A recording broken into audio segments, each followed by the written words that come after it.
sétimo ano B! Bem-vindos a mais uma aula aqui no eClass. Essa aula de hoje tem a finalidade de concluir os exercícios sobre sujeito inexistente, página 94 e 95 do nosso livro.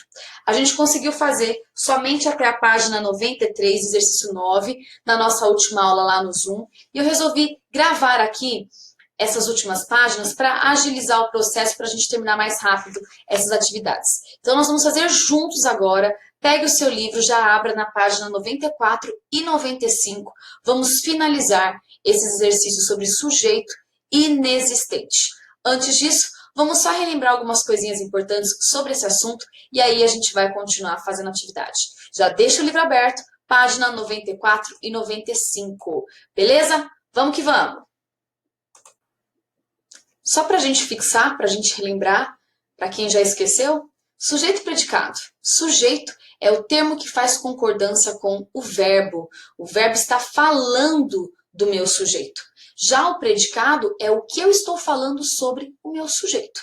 Ok? Esses dois termos essenciais da oração já devem estar aqui, ó, grudados na sua cabeça.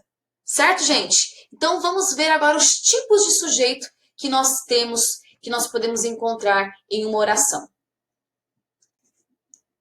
Agora vamos ver os tipos de sujeito. O sujeito simples é aquele que apresenta apenas um núcleo. Já o sujeito composto, ele vai ter no mínimo 2 ou mais núcleos. O meu sujeito oculto, ou desinencial, ou elíptico, dependendo da gramática que você vai estar usando, ele vai indicar um sujeito que está escondidinho no verbo, ou no contexto da frase. Então, pelo contexto ou pelo próprio verbo, você vai saber quem que é que está praticando aquela ação. Já o sujeito indeterminado, que muita gente confunde com o sujeito desinencial, é aquele que não aparece, mesmo com o verbo, mesmo você ali tentando descobrir quem praticou a ação, você não vai conseguir especificar quem é. Exemplo, falaram mal de você. Falaram. Quem falou? O pronome que está praticando essa ação desse verbo seria eles. Eles falaram. Quem são eles? Eu não sei quem são eles, então eu não consigo determinar quem é esse meu sujeito. E o sujeito inexistente é quando uma oração possui ali um fenômeno da natureza, o verbo haver no sentido de existir ou o verbo fazer, dando noção ali de tempo, passagem de tempo. Faz 2 anos que não vejo, faz calor no inverno. Então, esses verbos terão ali a marca de um sujeito inexistente, uma oração sem sujeito. Vamos então agora fazer as atividades que estão no nosso livro. Espero que vocês já estejam com o livro aberto, página 94 e 95. Acompanhe comigo e preencha aí o seu livro. Vamos lá? Página 94, exercício número 10, acompanhe a leitura aí da sua casa. Observe atentamente a frase a seguir, composta por 2 orações. Eu coloquei aqui, isso aqui é um período composto ali por 2 orações, oração 1 e 2.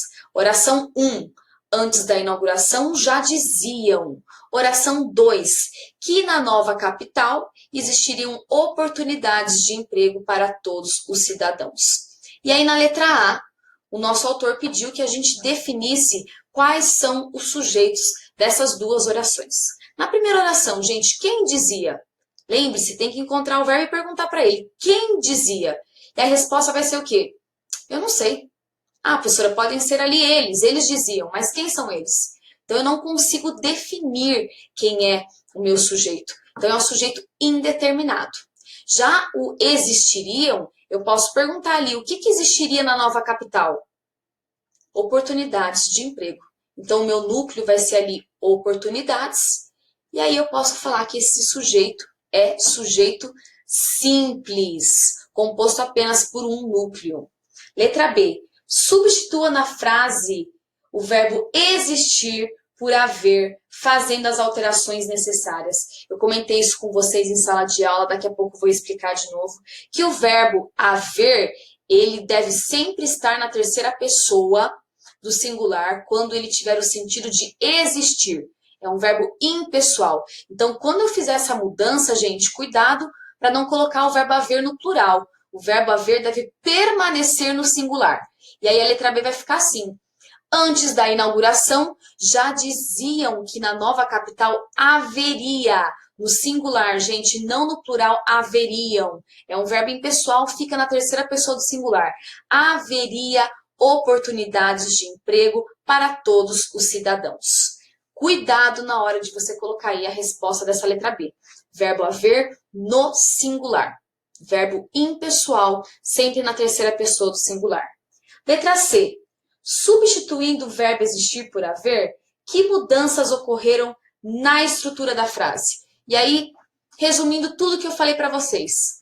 A frase com o verbo existir possui um sujeito simples, porque o verbo está no plural. E a frase com o verbo haver não tem sujeito. Por quê? Porque eu falei para vocês que o verbo haver é uma marca de que aquela oração é uma oração sem sujeito. Então, a partir do momento que eu troquei o verbo existir pelo verbo haver, gente, aquela oração deixou de ter sujeito. Interessante isso, né? Então, quando eu tinha ali o verbo existir, era um sujeito simples. Sujeito, oportunidades. Quando eu coloquei no lugar o verbo haver, essa oração deixou de ter sujeito. Simplesmente por causa do verbo haver que foi colocado ali. Então, atenção em relação a isso. Eu expliquei isso aqui para vocês em sala, mas não custa nada repetir.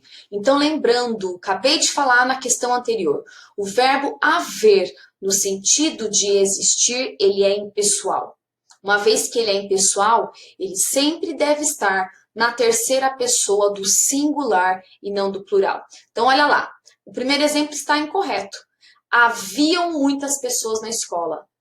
Esse verbo haver tem o mesmo sentido de existir. Existiam muitas pessoas na escola. Então, ele deve estar no singular. Então, a frase correta é que está logo abaixo. Havia muitas pessoas na sala. Quando puder trocar, então, o verbo haver por existir, ele nunca vai para o plural. Sempre permanece no singular. Beleza? Então, vamos em frente, que atrás vem gente. Última pergunta agora da questão 10. Letra D. Reescreva a frase duas vezes, acrescentando para o verbo dizer os sujeitos o presidente Kubitschek na primeira reescrita e os sonhadores na segunda escrita. Que mudança estrutural ocorre com a alteração? Então vamos lá. Vocês vão escrever agora aquela frase ali. Antes da inauguração, já diziam que na nova capital existiriam oportunidades de emprego para todos os cidadãos. E aí, na primeira situação, nós vamos colocar como sujeito o presidente Juscelino Kubitschek e na segunda, nós vamos colocar os sonhadores e explicar o que aconteceu. Primeira situação, coloquei ali o Juscelino Kubitschek. Antes da inauguração, o presidente Kubitschek já dizia que na nova capital existiriam oportunidades de emprego para todos os cidadãos. Esse é o primeiro caso. Agora, olha o segundo. Antes da inauguração, os sonhadores já diziam que na nova capital existiriam oportunidades de emprego para todos. O que mudou aqui, gente? No caso da primeira reescrita, que eu coloquei Juscelino Kubitschek, e na segunda que eu coloquei os sonhadores. O que mudou foi o verbo, apenas o verbo. Por quê? Porque a classificação do sujeito continua a mesma, o Kubitschek e os sonhadores são sujeitos simples, mas eu tive que mudar o verbo. Aqui, Juscelino Kubitschek já dizia, e aqui embaixo os sonhadores já diziam. Então, o verbo fez concordância com o meu sujeito. O sujeito estava no singular, o verbo veio no singular. O sujeito estava no plural, o verbo acompanhou no plural. Ok? Então, nos dois casos, sujeito simples, porém, eu tive que mudar o meu verbo para haver concordância. Exercício número 11 agora. Observe essa frase, eu coloquei em destaque aqui no nosso slide, também do texto sobre Brasília. Sua flora e fauna são típicas do Cerrado. Entre as principais espécies vegetais estão o ipê roxo, o ipê amarelo, a paineira, o pau-brasil e o buriti. Então, nós vamos analisar agora esse trecho que foi destacado aqui na questão número 11. Pergunta letra A. Nós vamos observar a segunda oração, que começa aqui, ó, entre as principais e vai até o final. E a gente vai ter que descobrir qual que é o verbo. Gente, qual que é o verbo que está nessa segunda oração? O verbo é estão. Então, esse é o meu verbo. Lembrando que eu preciso identificar o verbo para conseguir descobrir qual que é o meu sujeito, que é a segunda pergunta. Qual que é o sujeito? Gente, quem está entre as principais espécies de vegetais? A minha resposta vai ser o meu sujeito. Então, é o ipê roxo, o ipê amarelo, a paineira, o pau-brasil e o buriti.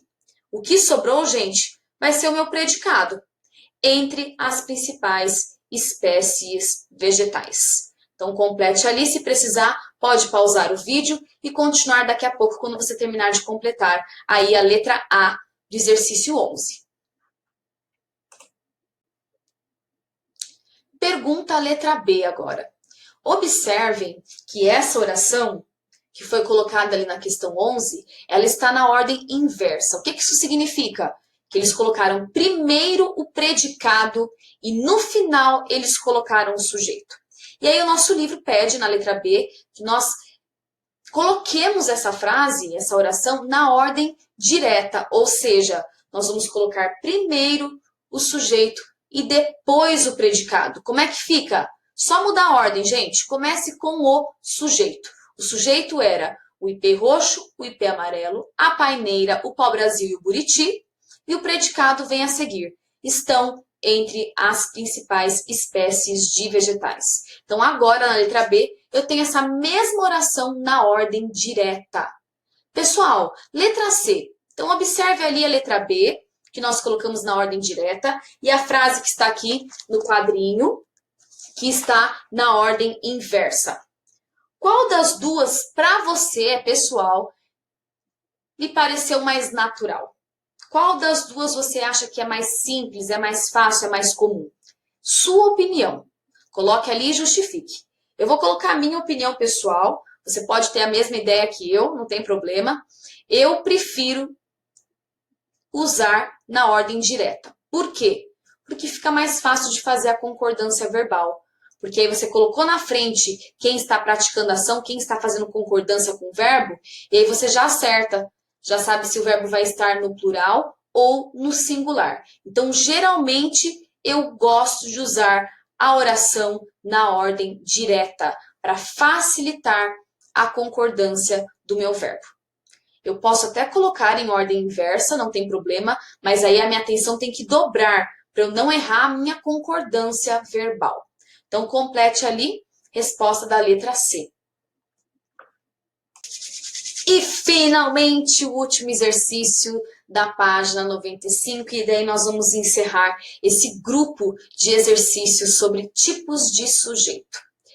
Nós vamos agora fazer essa atividade, o exercício 12 é bem longo, eu vou fazer aqui com vocês. Nós temos que fazer o seguinte, pesquisar nos textos da página 21 ou da página 80, 2 exemplos de frases, de orações que estão na ordem inversa. E aí nós vamos identificar o sujeito nessas orações e passar para a ordem direta. Então, simples, uma oração no texto da página 61, uma oração no texto da página 80, na ordem inversa, primeiro colocou o predicado, depois o sujeito, destaque esse sujeito e aí coloca ele no começo e depois o predicado.